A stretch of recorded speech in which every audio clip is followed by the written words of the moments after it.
It was a cataclysm that rocked the world. For Canada, the war to end all wars, as they called it, began on August 4th, 1914. Europe had been lurching towards war all throughout the summer, following the assassination of Crown Prince Franz Ferdinand, heir to the throne of the Austro-Hungarian Empire, on June 28th. Almost immediately, the dominoes began to fall, as one country after another mobilized its armed forces. On August 4th, when Great Britain declared war on Germany, Canada, as part of the British Empire, was automatically at war. The news of the war was greeted with jubilation. In Saskatoon, as in the rest of Canada, citizens found themselves in the grip of a patriotic frenzy at this opportunity to demonstrate loyalty to King and Empire. Within 10 days, the first soldiers had left Saskatoon. At first, they believed it was going to be a fast, decisive affair. Over by Christmas is what people were saying. But Christmas came and went, and in the pages of the newspaper, the casualty lists, the names of those killed, wounded, and missing in action, mounted. The bodies of the fallen were not returned to their homes. Those who died during the Great War of 1914 to 1918 were in most cases buried near where they fell, in cemeteries overseen by the Commonwealth War Graves Commission. For those left behind at home, memorials to the dead would have to suffice. In Saskatoon, the oldest of these is the Memorial Avenue of Trees in the city's Woodlawn Cemetery, which was dedicated 100 years ago on June 17, 1923. It was conceived and brought to fruition largely through the efforts of two Saskatoon women, Mrs. Margaret Hansen and Mrs. Jean Jarvis. So the next of kin Memorial Avenue starts out in the spring of 1922. And initially, it's all about beautifying the cemetery by getting the city to plant some trees, which were sadly lacking here in those days.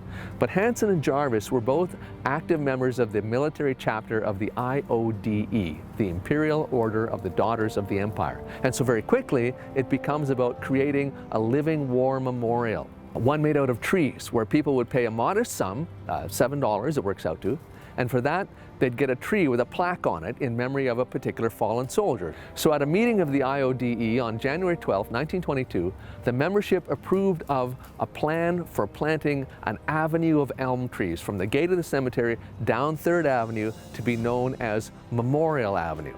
And so this is the thing that really sets this apart from other war memorials. It's not simply a public memorial, but an intensely personal one. None of these boys was ever coming home again.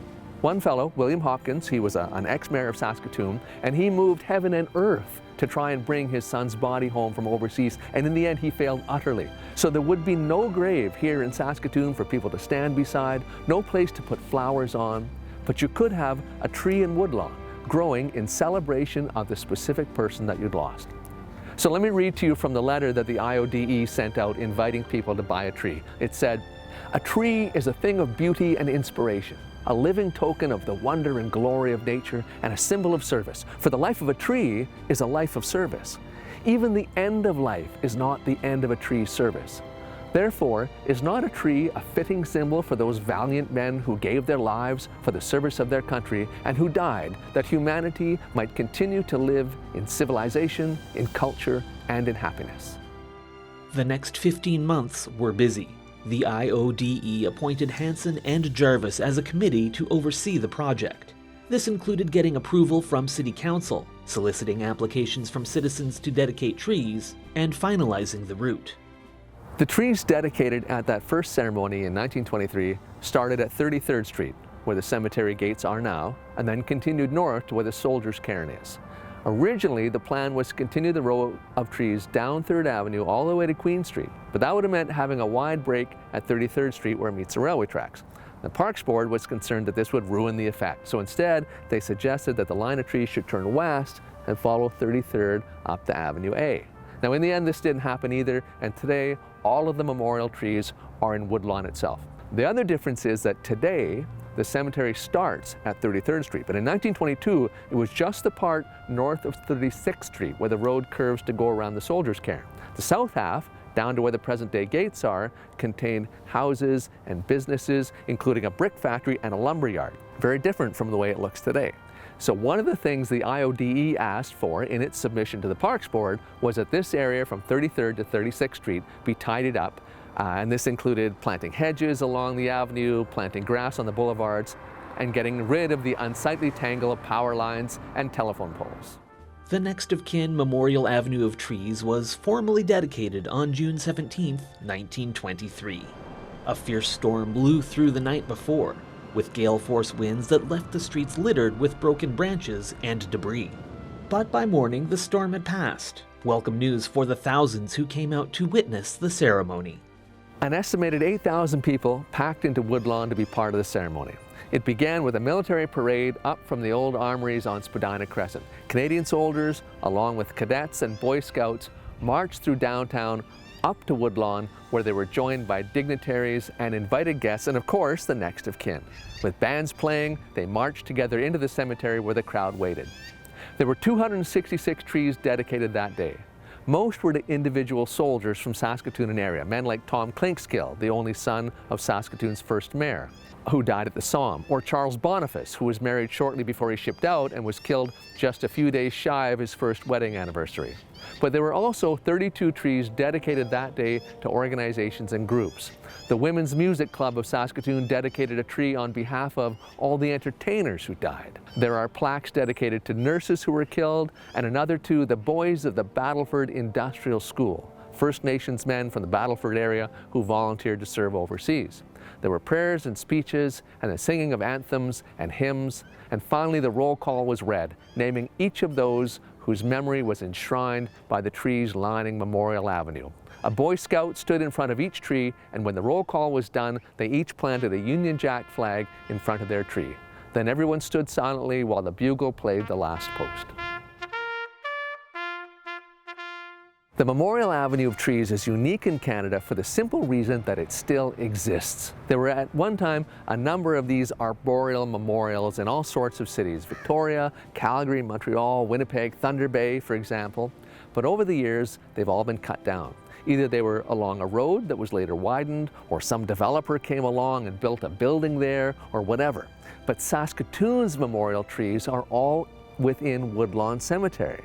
Now, they never did plant any of the trees on 33rd Street as they had originally talked about, and so for this reason, our memorial has carried on where so many others have fallen. In the autumn of 1923, the Soldiers' Cairn and Cross of Sacrifice were erected in Woodlawn Cemetery during Decoration Day celebrations. In 1924, a further 74 trees were dedicated, and more would follow. Today there are more than 1,200 memorial trees spread throughout Woodlawn Cemetery, with dedication plaques to the soldier, sailor, or aviator, commemorating those who served and fell in Canada's wars, and their kin and friends. They are the living reminders of not only the military members' sacrifice and contributions while alive, but also the impact of their death on the lives of their extended circle of family and friends. Each tree represents multiple lives impacted by conflict. Their names deserve to be remembered, and their stories told. Here are the stories of just a few of the first 266 commemorated in 1923. Sergeant Roy Edmunds, DCM, is an example of a whole generation of citizens who, at the outbreak of the First World War, volunteered for service overseas. Like many of the early citizens from Saskatoon, he was not born here, but rather migrated out west with his family to start a new life. Born in Ontario, he was the only child of Thomas and Alberta Edmunds. He joined the Canadian Expeditionary Force early in the war in 1915 and died during the Battle of Vimy Ridge on April 9, 1917, at the age of 24.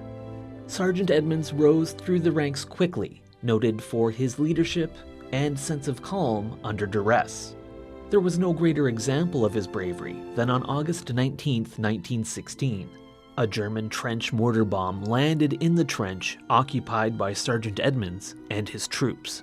Unhesitant, Sergeant Edmunds picked up the trench mortar, rolled it over the parapet of the trench, where it at once exploded. Rather than run from danger, Sergeant Edmunds ran towards it. He neutralized the threat, and in the process saved the lives of many soldiers that day. As a result, he was awarded the second highest decoration for bravery, the Distinguished Conduct Medal.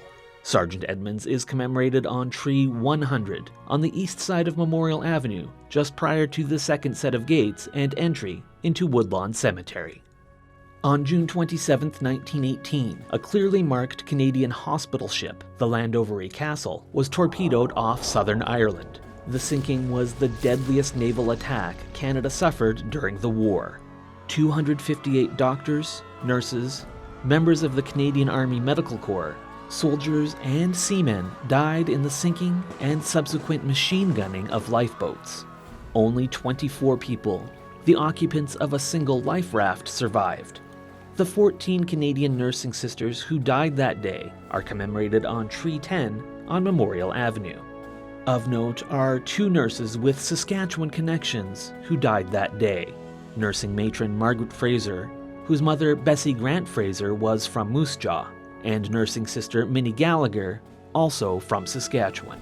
In addition, another Saskatoon resident, Private Harley Elsley, a medical orderly with the CAMC, was also killed during the sinking of the Llandovery Castle.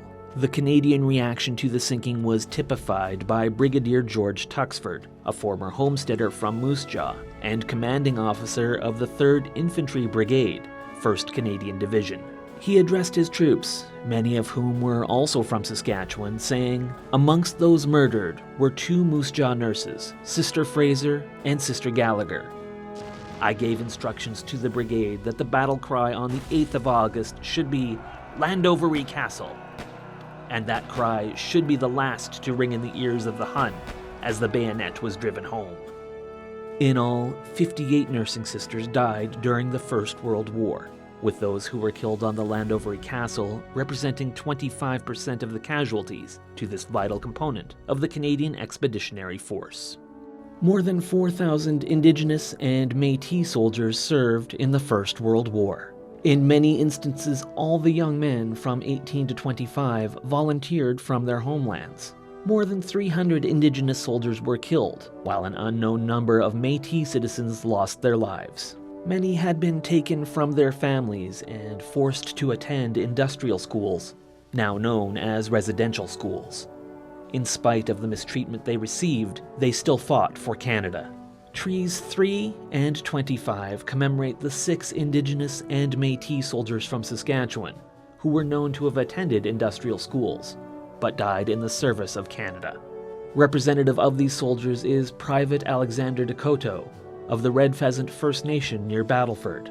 Private Decoteau was a member of the 49th Battalion and was killed on October 30th, 1918.